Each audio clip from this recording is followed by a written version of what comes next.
Hello, my friends, and welcome to Kitsune Readings, where your questions find answers. Hello everyone, Ryu here. Today we're going to talk about Super Thunderblade. This actually came out originally in Japan, I think, in 1987, which was the arcade version. This is the console version for the Sega Genesis, which came out in Japan in 1988, but in America and the US, it would have been more towards 1989, when the Sega Genesis console launched.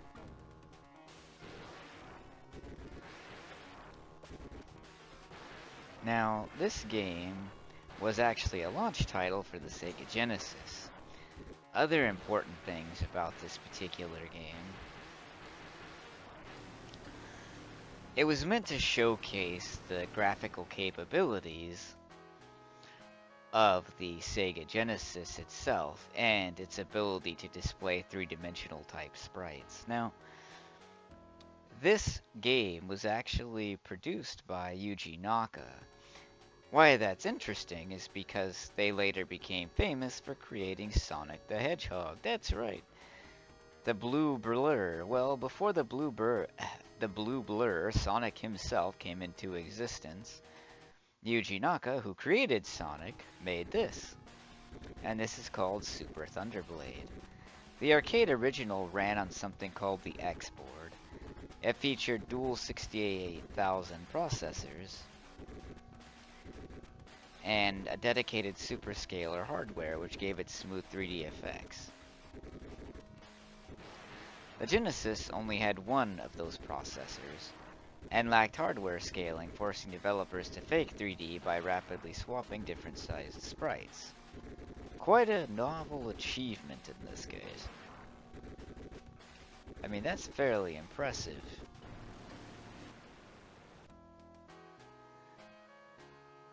And it was a good arcade-style title to release on the Sega Genesis, too. And it's considered really good for an early Sega game, actually. Some people call it forgettable or subpar, but I don't think so.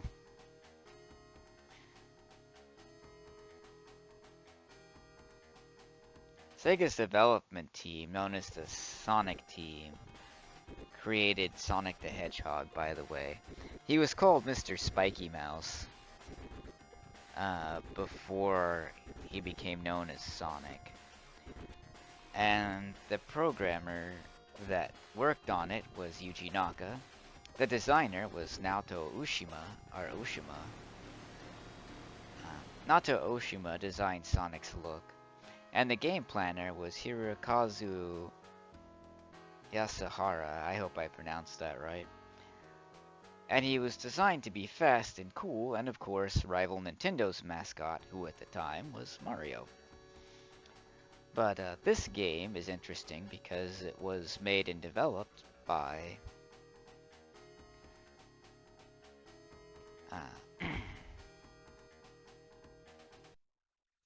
the person who made Sonic the Hedgehog, having a slight brain fart, who is Yuji Naka. And I think that's really interesting. Now, before Sonic Team, it was Sega's R&D 2 team.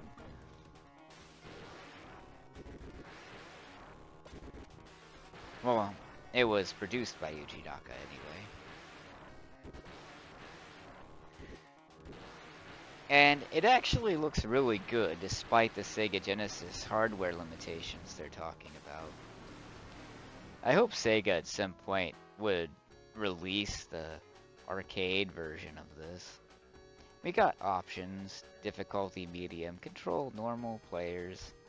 We'll take 7. A sound test.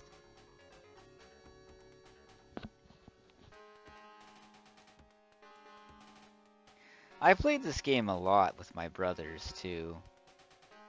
We really liked this game quite a lot. The graphics look amazing. As I've said before, the leap between 8-bit and 16-bit was quite amazing.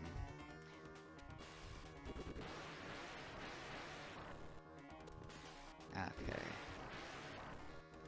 Gotta get familiar with these controls again. Been a while since I played this. Whoa, oh, I got wrecked. All those copters on the bottom of the screen there are how many lives we have. Whoa. There's a lot of stuff flying at me. I think it looks pretty amazing for the Sega Genesis. Now this has flight control system, so down is up and up is down.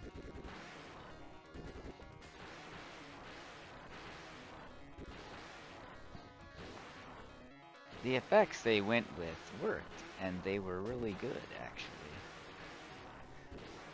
At least I think so. Look at how amazing this game looks.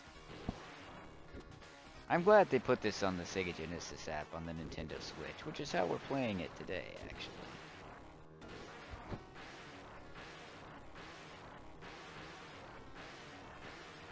This is probably one of the coolest games you could have on the Sega Genesis. At least one of the coolest looking Sega games. Well, it's the boss.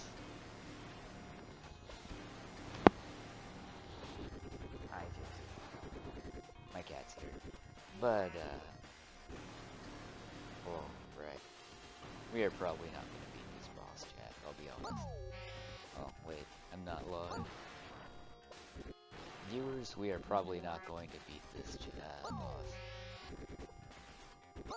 Sometimes I forget I'm not streaming. Oh, hey, we beat him when I'm doing this. So,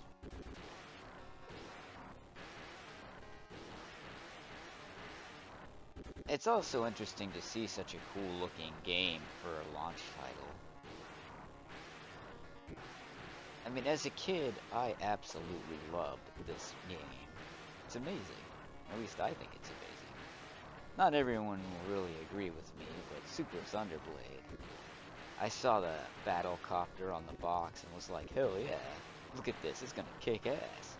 And I just had to play this. Sega was really well known for making really cool arcade games. Now, Sega's name means service games. They got started, as far as I'm aware, by making pinball machines for US military men and women who were stationed in Japan at that time. And that's how they got started.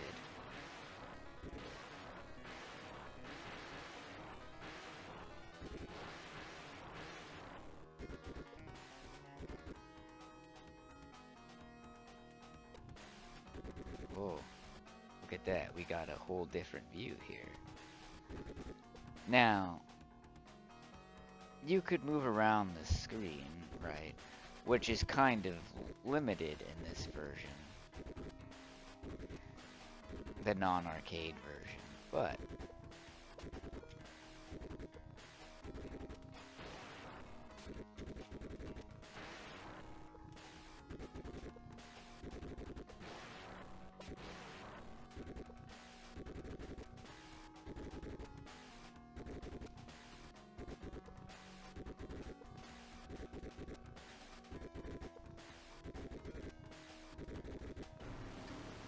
oh, I got wrecked.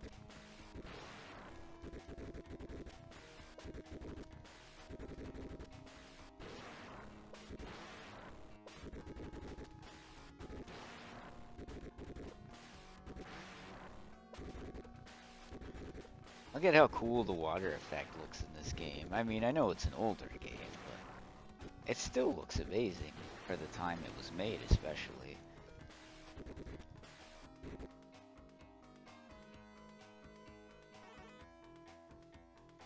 That's the end of stage 1.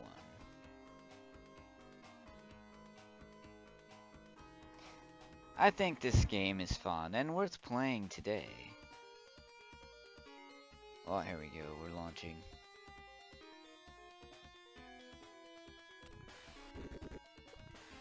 Looks like we're in a desert area. Oh. I am not good at flying.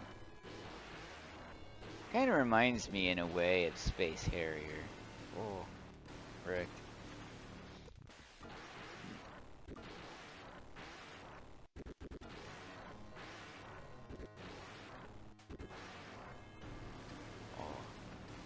I was almost there.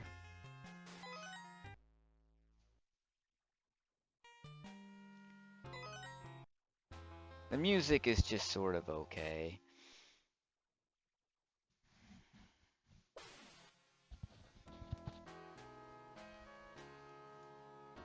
I like the pandas, that's funny. But this game is actually really cool.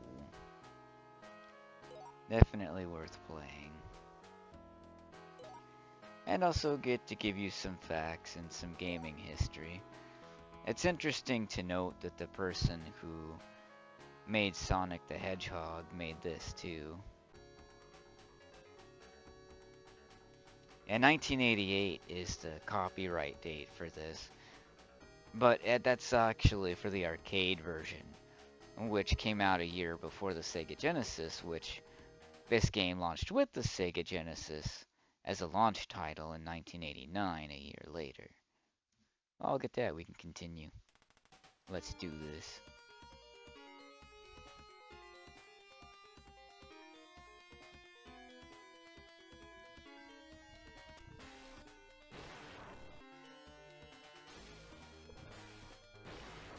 Oh. Man, I am never gonna, like, be able to avoid these things.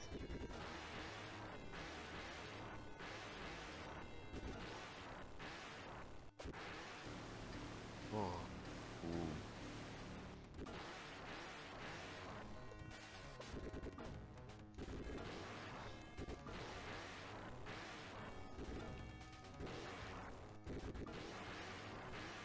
Oh, there's so much on the screen. Oh, frick. You know, I could say that the jumbled mess of things on the screen are really irritating and kind of annoying to deal with. Not to mention it appears the enemies can shoot me through the obstacles, which is not cool.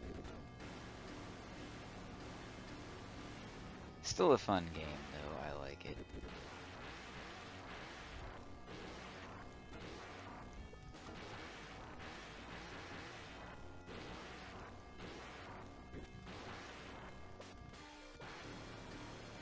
Oh.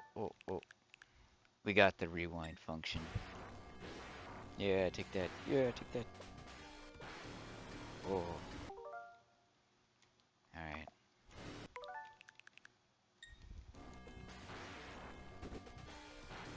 Oh. Yeah. Thank God for the rewind feature. Oh.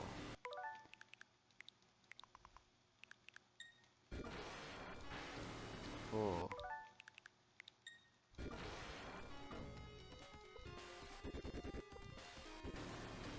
Oh.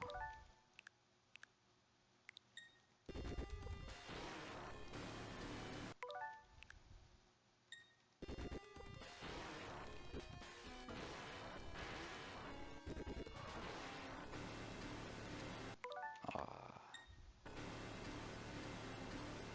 And I gotta remember that up is down and down is up.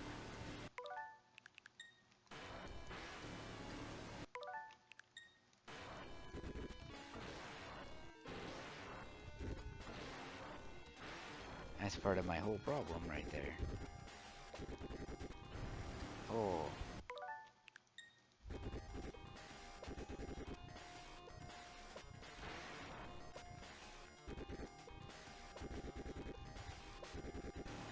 Oh, wrecked.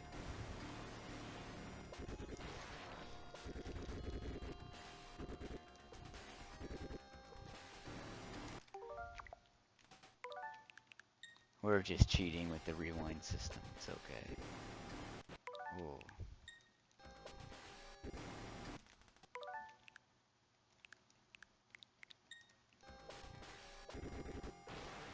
Yeah, take that.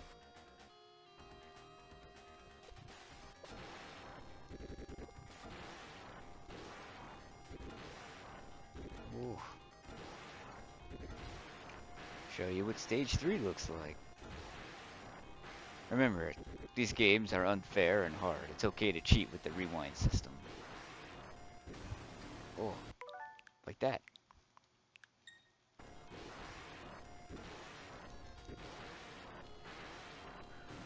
Oh. Oh.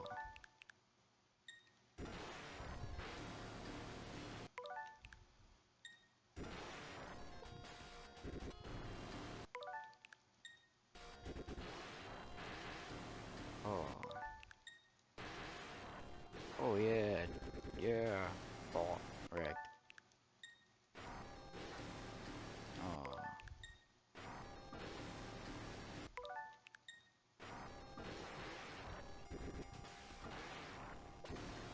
Oh.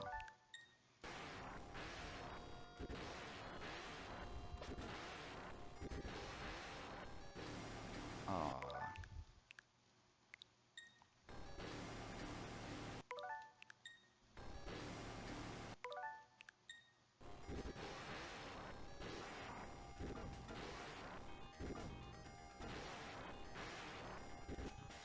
Man, how much stuff can they possibly put in your way? Holy crap.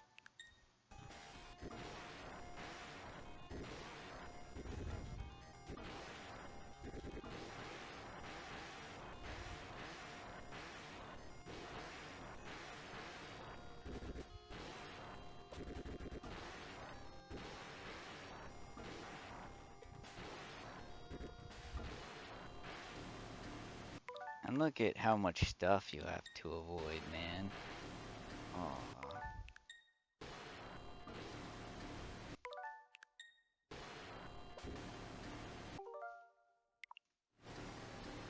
And this is only stage 2.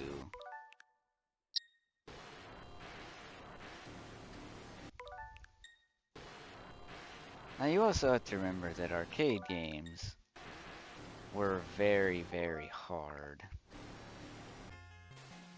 Because they were meant to wake you waste quarters, right?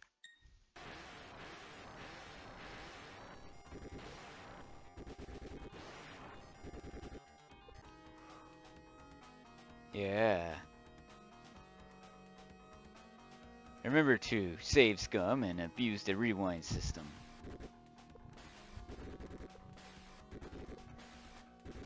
In fact, this is so hardcore, we're gonna create a spin point.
Side to side spray, that's how you survive this.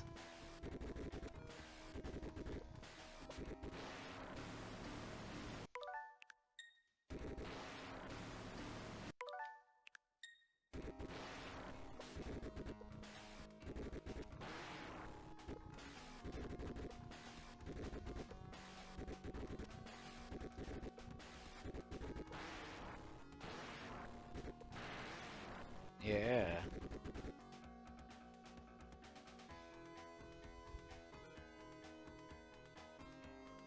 Stage 2 in. You can see how hard the game was, especially in level 2, and all that crap is flying at you and you have to dodge all the stuff. Looks like we're over the ocean now. All the weird BS they put in your way. Still a really cool and good game to see, though, for all of my smack talking. Excellent game for the year that it came out. Now, before save states and the rewind feature, You would never get far enough to see this stage unless you had a cheating device, often referred to as the Game Genie. The Game Genie is pretty awesome. Got to see many a game ending with that miraculous device, which Nintendo sued over that device at one point, by the way. And they lost that lawsuit, actually. I always thought that the Game Genie when I was younger was an official released or endorsed product. The cheating device was not official. And the release of the device made a lot of uh, people in the gaming industry, like Nintendo and programmers and such, quite angry. I personally, however, loved it. Because a lot of games from the old days, like this one, while they could be fun, some of them were just straight up unfair. And this can definitely be one of those you're not going to beat this no matter what you do games. Oh, yeah? Well, now I've got save states. I can rewind time. Yes, this app has turned us into practical gaming gods. We can beat any game we want simply by abusing a save system. That's the way. Joking aside, the Game Genie made a lot of games a lot easier and a lot more tolerable to play, and obviously beatable so you could see the ending. But some games didn't have codes that would allow you to win so easily. Now, when you're cheating and you still can't win, well, the game's bad. Anyway, this game was cool to see. A unique arcade style platform that was a launch title for the Sega Genesis in 1989. Thank you all for being here. I love you guys. You can and you will achieve your dreams, my friends. I believe in you. And I will see you all again very soon. Thanks for watching.